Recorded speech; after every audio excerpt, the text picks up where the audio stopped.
আসসালামু আলাইকুম সম্মানিত দর্শকবৃন্দ।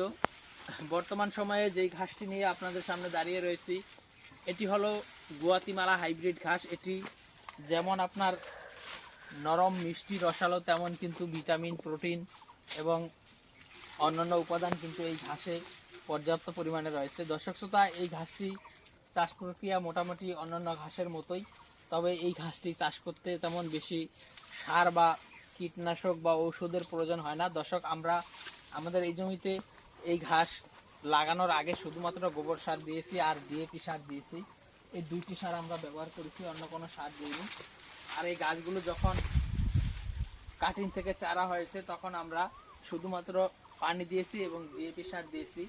আমরা এই ঘাসে এখন পর্যন্ত ইউরিয়া সার ব্যবহার করিনি। এর কারণ হলো ইউরিয়া সার ব্যবহার করলে মূলত ঘাস অনেক বেশি লম্বা হয়ে যায়, আর আমরা যেহেতু এগুলো কাটিংয়ের জন্য রেখে দিয়েছি সে কারণে আমরা বেশি লম্বা না করে কাটিংটা মোটা করার চেষ্টা করেছি। দর্শক দেখেন এখানে কাটিংগুলো কী পরিমাণ মোটা। এখানে কাটিংগুলো মোটা করার চেষ্টা করেছি কারণ কাস্টমার চিকন কাটিং আসলে টাকা দিয়ে কিনে নিতে চায় না।